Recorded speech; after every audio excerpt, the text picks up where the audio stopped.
ආයිබෝවන් ඔයාලා හැමෝටම. ඉතින් වෙනදා වගේම ගොඩාක් ආදරෙන් මගේ channel එකට ඔයාලා හැමෝම පිළිගන්නවා. ඉතින් ආදරෙන් මතක් කරනවා මගේ channel එක subscribe කරන්න. ඒ වගේම මගේ පරණ videos බලලා නැත්නම් ඒ videos උත් බලලා අද video එක බලන්න කියලා. ඉතින් අද අපි කතා කරන්න යන්නේ අපි අපේ මනස අවුල් කරගන්න, මනසේ තියෙන නිරවුල්තාවය නැති කරගන්න, හේතු කරගන්න අපි විසින්ම අපි හදාගන්න කරුණු තුනක් ගැන. මෙන්න මේ කරුණු තුනට හේතු සාධක වෙන එක් දෙයක් තියෙනවා. ඒ කියන්නේ මොකක්ද? අපි අන් අයගෙන් බලාපොරොත්තු වෙන දේවල්. අපි තවත් කෙනෙක්ගෙන්, අපි වටේ සිටින තව කෙනෙක්ගෙන් අපි බලාපොරොත්තු වෙන දේවල්. මේ බලාපොරොත්තු වෙන දේවල් කියලා ගත්තාම මේක මම කරුණු තුනකට කතා කරනවා. මේ කරුණු තුන අනුව ඔයාගේ මනසේ තියෙන ඒ සංසුන්භාවය, ඒ වගේම නිර්වුල්භාවය, මේ හැම දෙයක්ම නැති වෙන්න හේතු වෙනවා. වගේම ඔයාගේ ভাইබ්‍රේෂන් එක පහළ වැටෙන්නත් මේක හේතුවක් වෙනවා. ඉතින් අපි සමාජයේ ජීවත් වෙනකොට අපි එකිනෙකා එක්ක සුහදව සමගියෙන් කටයුතු කරන්න ඕනේ. හැමෝමත් එක්ක හැමෝගෙම මතයන් එක්ක ගැටෙන්නත් අපිට සිද්ධ වෙනවා. ඒව හමුවේ අපි කොහොමද ක්‍රියා කරන්නේ, අපි ඒවට මුහුණ දෙන්නේ කොහොමද, මේ හැම දෙයක්මත් අපිට දැනගන්න වෙනවා. නමුත් අපි හැම දෙයක් ගැනම ඕනාවට වඩා බලාපොරොත්තු වෙන්න යනවනම්, අපි අන් අයගෙන් යම්කිසි දේවල් අපි හිතනවට වඩා බලාපොරොත්තු වෙන්න යනවනම් ඒ වයින් වෙන්නේ අපිට දුකක් දැනෙන එකමයි. අන්න එතකොට අපේ මනසට අපි හානියක් කරනවා ඇරෙන්න කිසිම හොඳක් මේකෙන් වෙන්නේ නැහැ.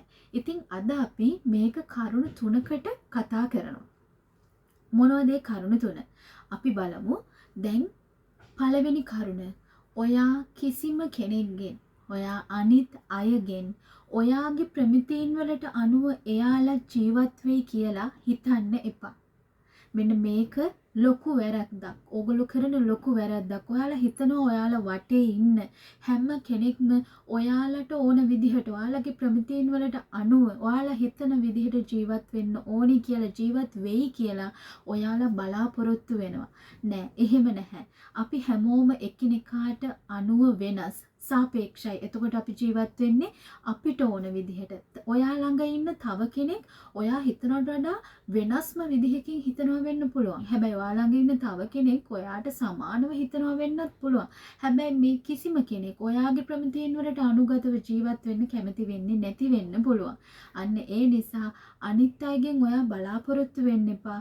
ඔයාට අනුව, ඔයාගේ ප්‍රමිතීන් වලට අනුව ඒ අනිත් අය ජීවත් වෙයි කියලා. ඔයා එහෙම බලාපොරොත්තු වුණොත් ඔයාගේ බලාපොරොත්තුව නැති වෙද්දී, ඒ බලාපොරොත්තුව සුන් වෙද්දී ඔයා දුකක් ඇති කරගන්නවා.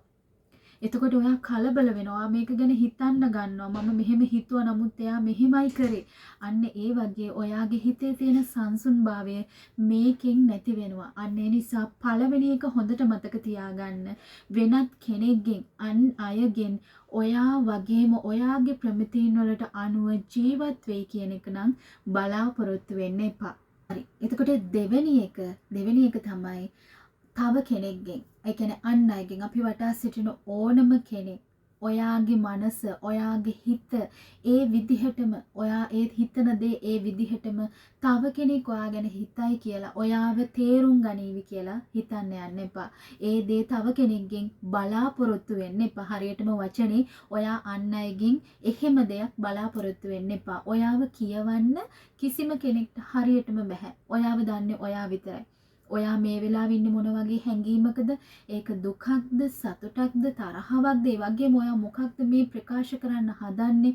ඔයාගේ අදහස මොකක්ද? ඔයාගේ මතය මොකක්ද? මේ දේවල් එයාලට තේරුම් ගන්න බෑ. ඉතින් ඒ නිසා අන් අයගෙන් බලාපොරොත්තු වෙන්න එපා. ඔයාව හරියටම එයාලා කියවයි කියලා, ඔයාව තීරණය කර, ඔයාව හරියටම තේරුම් ගනී කියලා කිසිම කෙනෙක්ගෙන් බලාපොරොත්තු වෙන්න එපා. එහෙම බලාපොරොත්තුෙන් ඉඳලා ඔව් එයාට නම් පුළුවන් මාව තේරුම් ගන්න. ඒ අය නම් මාව හරියටම කියනවා. මං හිතන දේ එයාට තේරෙනවා. එයා මාව තේරුම් ගන්නවා කියලා ඔයා හිතාගෙන ඔයා ඒ වගේ දෙයක්, ඒ කියන්නේ ඔයාගේ මොකක් හරි හැඟීමක් එයාලත් එක්ක ප්‍රකාශ කරන්න ගිහිල්ලා නමුත් ඔයාට ඒ වෙනුවෙන් එයාලගෙන් සාධාරණයක් නොවුනොත්, ඔයා බලාපොරොත්තු වෙන පිළිතුර ඔයාට නොලැබුණොත්, ඔයා බලාපොරොත්තු වෙන දේ එයාලගෙන් ඔයාලට නොලැබුණොත් ඔයා එතනදී දුක් වෙනවා. ඉතින් එතකොටත් ඔයා ඒ දුකක් ඇති කරගෙන ඔයාගේ මනසේ සංසුන්භාවය නැති කරගන්නවා. අන්න ඒ නිසා තව කෙනෙක් ඔයාව හරියටම තේරුම් ගනීවි. ඔයාව හරියටම කියවාවි. ඔයාව ඕනම වෙලාවක තේරුම් ගනී කියන දේ කිසිම කෙනෙක්ගෙන් බලාපොරොත්තු වෙන්න එපා. ඒක මේ ලෝකයේ ස්වභාවය කිසිම කෙනෙක්ට බෑ. ඔයාව හරියටම තේරුම් ගන්න. ඒ බලාපොරොත්තුව අපිව අපේ මනසේ තියෙන ඒ සුන්දරභාවය නැති කරනවා. ඒ නිසා හැම වෙලේම ඒ වගේ බලාපොරොත්තු තව කෙනෙක්ගෙන් ඇති කරගන්න එපා. ඉතින් මේක තමයි දෙවෙනි එක. අපි යමු දැන් තුන්වෙනි එකට. තුන්වෙනි එක තමයි තව කෙනෙක් ඔයා වටේ ඉන්න කිසිම කෙනෙක් 100% පරිපූර්ණයි පර්ෆෙක්ට් කියලා බලාපොරොත්තු වෙන්න එපා එයාලගෙන්. ඒ කියන්නේ පරිපූර්ණත්වයක් 100%ක පරිපූර්ණත්වයක් එයාලගෙන් බලාපොරොත්තු වෙන්න එපා. ඇයි ඒ මං එහෙම කියන්නේ? අපි කවුරුත් 100%ක් ඇත්තටම පරිපූර්ණ නැහැ. අපි හැමෝම අතින් යම්කිසි වැරදි වෙන්න පුළුවන්, සිත් රිදීම් වෙන්න පුළුවන්. ඒ වගේම අපි නොහිතන දේවල් අපි අතින් වෙන්න පුළුවන්. ඒක සාමාන්‍ය ලෝක ස්වභාවය. ඉතින් අපි හිතුවොත් නෑ මෙයා නම් මෙහෙමයි කියලා අපි කෙනෙක් ගැන හිතලා අපි එයාගෙන් ඒ වගේ පරිපූර්ණත්වයක් බලාපොරොත්තු වෙද්දී ඔයාට ඒක නොලැබුණොත්, ඔයාට ඒක එක මොහොතකදී දකින්න ලැබුණොත් නෑ මෙයාත් මෙහෙම නෑ කියලා. එතකොට මොකද වෙන්නේ? ඔයා නිකරුණේ ඇති කරගත්තු බලාපොරොත්තුව නිසා ඔයා ඒ වෙලාවෙත් ඔයාගේ මනසට හානියක් කරගන්නවා. ඔයා දුක් වෙන්න පටන් ගන්නවා. අන්න ඒ නිසා කිසිම කෙනෙක් 100%ක් පරිපූර්ණයි. ඒ පරිපූර්ණත්වය ඔයාට ලබා දෙනවා 100%කින්ම කියලා කිසිම කෙනෙක්ගෙන් බලාපොරොත්තු වෙන්න එපා. මේ බලාපොරොත්තුවත් ඔයාට හානියක්ම විතරයි. ඉතින් අන්න ඒ නිසා හැම වෙලේම සතුටින් ජීවත් වෙන්න නම් ඔයා අන් අයගෙන් බලාපොරොත්තු නොවිය යුතු මේ කරුණු තුන අනිවාර්යෙන් මතක තියාගන්න. මොකද එතකොට ඔයාට පුළුවන් හැමෝමත් එක්ක සතුටින් ඉන්නත් පුළුවන්. ඔයාගේ මනස සතුටින් තියාගන්නත් පුළුවන්.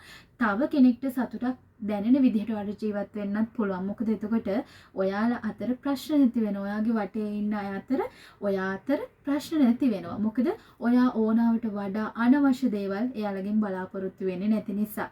ඉතින් ආයෙත් අපි මේ දේවල් මතක් කරගමු. පළවෙනි එක තමයි ඔයාගේ ප්‍රමිතීන් වලට අනුව හැම කෙනෙක්ම අන් අය මේ හැම කෙනෙක්ම ජීවත් වෙයි කියලා ඔයා බලාපොරොත්තු වෙන්න එපා. ඒ වගේම තමයි දෙවෙනි එක ඔයාව හරියටම ඔයාගේ හිතේ තියෙන දේ ඔයාව හරියටම කවුරු හරි කෙනෙක් රීඩ් කරයි කියලා, කියව ගනී කියලා, තේරුම් ගනී කියලා කිසිම කෙනෙක්ගෙන් බලාපොරොත්තු ඇති කරගන්න එපා. තුන්වෙනි එක තමයි ඔයාට ඔයා වටේ ඉන්න කිසිම කෙනෙක්ගෙන් 100%ක පරිපූර්ණත්වයක් පරිපූර්ණ කෙනෙක් මෙයා මෙහෙම පරිපූර්ණ ඇති කියලා බලාපොරොත්තු වෙන්න එපා. ඉතින් මේ දේවල් තුන හොඳට මතක තියාගන්න. මොකද ඒ දේවල් ඔයා ඒවයින් ඈත් වෙලා ඒ බලාපොරොත්තු ඒ විදිහට ඇති නොකරගෙන ඉන්නකොට ඔයාගේ ජීවිතේ සතුටින් ගෙවන්න පුළුවන්. ඔයාට ප්‍රශ්න නැතුව ඊටාම සරල විදිහට ඔයාගේ ජීවිතේ ගලාගෙන යන්න දෙන්න පුළුවන්. ඉතින් ඒ නිසා මේක හොඳට මතක තියාගන්න. ඔයාලගේ ජීවිතවලට ජයග්‍රහණය සතුට මේ හැම දෙයක්ම අන්න එතකොට ලැබෙයි. ඉතින් ඔයාලට මමත් ජයෙන් ජයම ප්‍රාර්ථනා කරනවා.